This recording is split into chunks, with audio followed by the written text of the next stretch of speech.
When you're a practice source, you're a source of ideas too. They source within you first. They come up from within based on everything you know and who you are in the world at any given time. So some of these ideas emerge in our heads sort of like have an itchy character to them. You're just like, I know there's something there. And this is what came to Jason in the early days of his becoming a plumber and under the apprenticeship of a plumber. He was the one, because he had low rank in this team, had to crawl, reach into places that good knows what's under there, under cabinets, for example, that hadn't been, no one had been under there with a broom for years. And it's sort of creepy to put your hands under all these things. And he kept thinking, well, maybe I can stick my phone under there and take a picture of what we're looking for in the way of a pipe or something necessary to know in order for us to proceed with our plumbing. I'm not going to put myself through that. But this itch that he was having, this idea that was moving around inside of him, caused him to go home and put together on his workbench something that materially looked like what his phone would do if he could push it under and hold it under and then turn on its camera and light and see what was there and then somehow get that signal back. But it would not be a phone. It would be a gadget initially, as he thought about it. He rigged up an old cell phone and used some of its implements like the camera and some of its software for starters, pirating or cannibalizing the phone.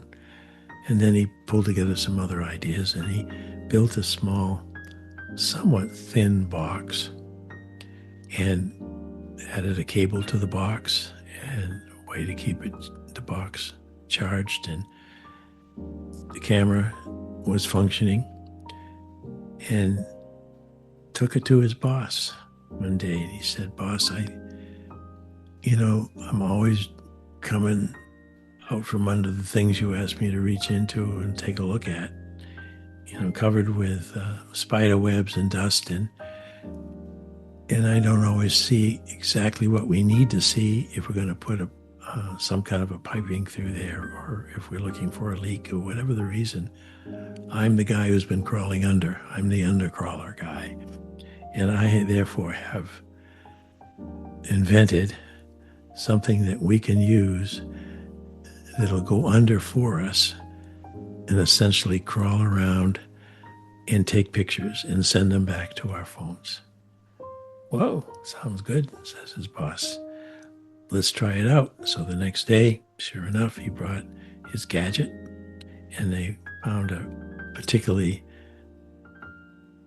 rough place to reach under, and they sent this under by feeding it in on a cable, just sliding it along, and then they hit the Bluetooth on their phones and they connected to it, and then they went over to their cameras, and sure enough, there was an image. It was an image of a lot of spider webs and dirt and all kinds of debris, but it was what they would need to see to decide if they wanted to go under there and do the work. And they basically looked at each other and said, "This is great. Let's patent it." Well, Jason said, I've got some more tweaking to do, but sure, it would be great if we could get this, make sure that there's nothing like it, and then see if it can be patented. And then if so, we'll make this thing pay off for both of us, because I want to have your support and support you with my ideas. About almost a year later, the patent pending notice came through, there was nothing like what they called the under. And they by then had found some more investment, and they had built a better working model without having to cannibalize a cell phone. But they used the same ideas that were in the cell phone for the camera aspect. And bing, they found a larger investor who said, let's get this thing manufactured here in this state and get it out to the big companies like Stanley Black & Decker and the other major tool providers, and see if we can get ourselves a big sale. And indeed, they did. So the under is now paying off for Jason, who had that itch of an idea, and it was scratched until out came a very profitable result. A while ago, I wrote a book with Stephen Cavallari called Inside Knowledge. In 2025, we still think it resonates. So we've realized a second edition, this time with a new prologue and released exclusively as an ebook. Inside Knowledge follows Dana Gilbert and her time working at the Grand Bay Company, and uses her story to highlight the various real-life skills, methods, and characteristics of practitioners at the front lines of organizational life. As conditions change, so must Dana.